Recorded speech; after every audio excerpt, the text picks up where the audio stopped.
Bismillahirrahmanirrahim. Assalamualaikum warahmatullahi wabarakatuh. Salam sejahtera bagi kita semua. Perkenalkan, nama saya Apriyadi dengan nomor NIM 2902050007, prodi akuntansi dari Universitas Pancasakti Bekasi.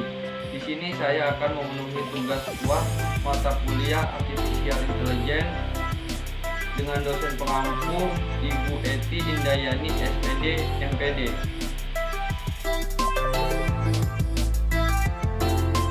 Hill climbing hampir sama dengan metode pembangkitan dan pengujian atau generate and test. Hanya saja proses pengujian dilakukan dengan menggunakan fungsi heuristik. Pembangkitan keadaan berikutnya sangat tergantung pada feedback dari prosedur pengetesan.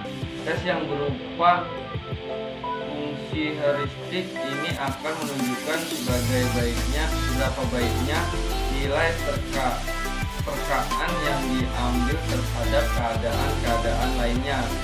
Yang mungkin hill climbing adalah proses pengujiannya yang dilakukan dengan menggunakan fungsi heuristik. Pembangkitan keadaan berikutnya sangat tergantung pada feedback dari prosedur pengetesan. Tes yang berupa fungsi heuristik ini akan menunjukkan seberapa baiknya nilai terkaan yang diambil terhadap keadaan lainnya. Yang mungkin metode hill climbing merupakan variasi dari depth first search. Dengan metode ini, eksplorasi terhadap keputusan dilakukan dengan cara depth first search dengan mencari fit yang bertujuan menurunkan cost untuk menuju kepada goal atau keputusan, yaitu dengan salah memilih nilai heuristik terkecil. Dalam metode heuristik hill climbing terdapat dua jenis hill climbing yang sedikit berbeda, yakni simple hill climbing atau hill climbing sederhana dan ascent hill climbing atau hill climbing dengan memilih kemiringan yang paling tajam atau curam.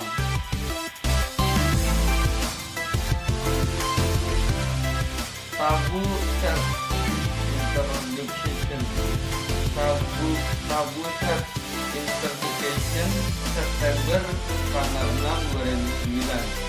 Legendary of Metaheuristic Tabu set atau TS pertama kali diperkenalkan oleh Glover sekitar tahun 1986. Glover menyatakan bahwa TS adalah salah satu prosedur mateheuristik tingkat tinggi untuk penyelesaian permasalahan optimisasi kombinatorial.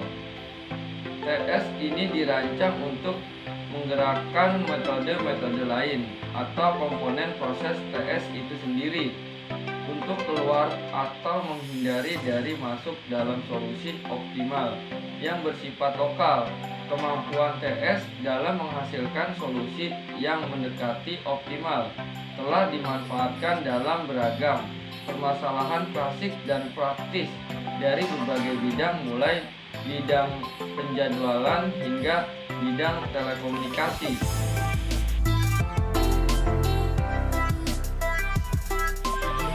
Certainty factor atau faktor kepastian. Metode certainty factor atau CF ini dipilih ketika dalam menghadapi suatu masalah. Sering ditemukan jawaban yang tidak memiliki kepastian penuh. Untuk mengakomodasi hal ini, maka digunakan certainty factor atau CF guna menggambarkan tingkat keyakinan pakar terhadap masalah yang sedang dihadapi, atau Novriansyah, Ramadan 2016. Berikut perhitungan certainty factor untuk kombinasi dua buah rule dengan evidence berbeda atau E1 dan E2, tetapi hipotensinya sama.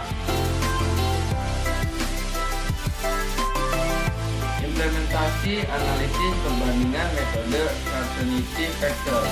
Berdasarkan hasil pembahasan tentang implementasi analisis perbandingan metode Cartenity Factor, Dempster-Shafer, dan teorema Bayes yang telah dikemukakan, maka dapat diperoleh beberapa kesimpulan. Adapun kesimpulan tersebut adalah sebagai berikut.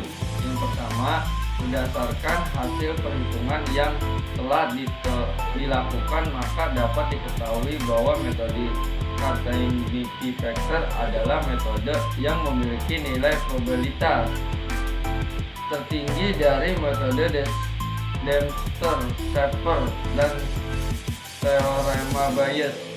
Yang kedua, dengan hasil perhitungan ini, maka nantinya implementasi sistem pakar untuk mendiagnosa penyakit inflamasi dermatitis imun pada anak adalah dengan menggunakan metode Cartenity Factor.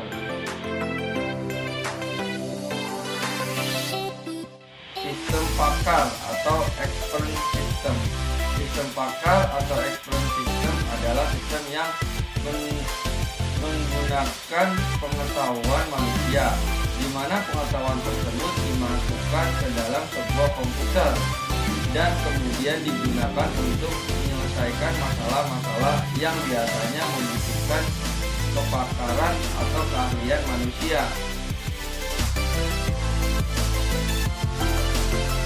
Sistem inferensi uji atau uji inferensi system.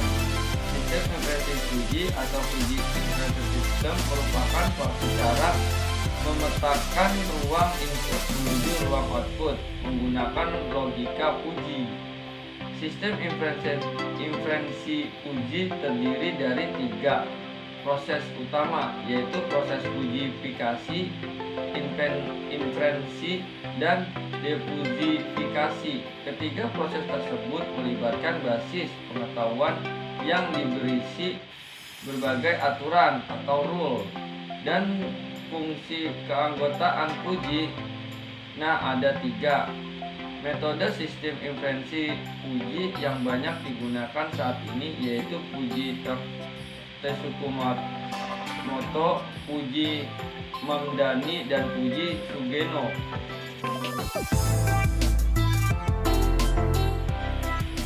Uji inferensi sistem Tsukamoto.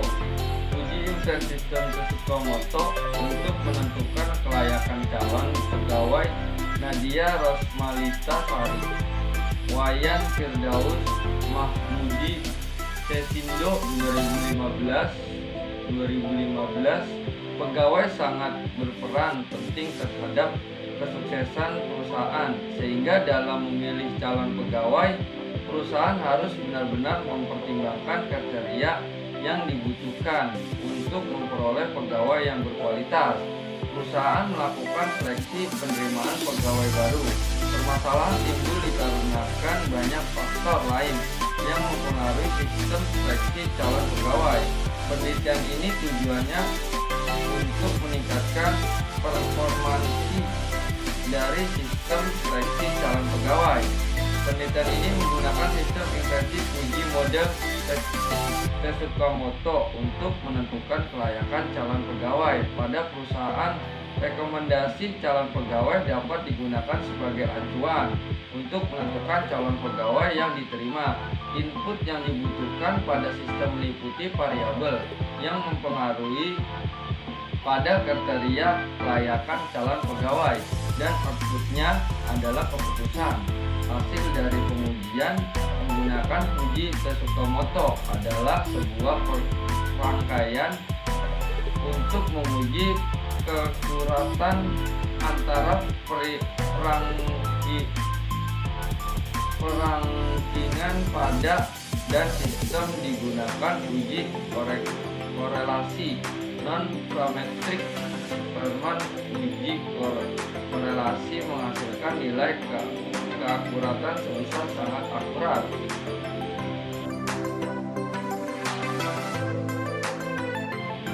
Apa itu jaringan saraf tiruan atau JST?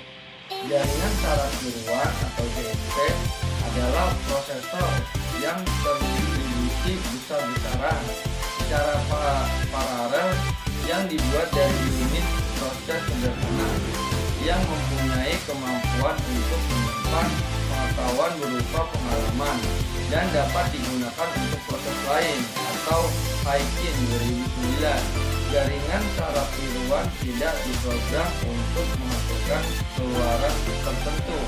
Semua keluaran atau kesimpulan yang ditarik oleh jaringan berdasarkan pengalamannya selama mengikuti proses pembelajaran. Pada proses pembelajaran ke dalam jaringan saraf tiruan dimasukkan pola-pola masukan dan keluaran, lalu jaringan akan dijari untuk memberikan jawaban yang bisa diterima. Atau Puspita Ningrum 2006. Jaringan saraf tiruan dibentuk sebagai generalisasi model matematika dari jaringan saraf biologis manusia dengan asumsi. Sekian, terima kasih. Kurang lebihnya mohon maaf. Wassalamualaikum warahmatullahi wabarakatuh.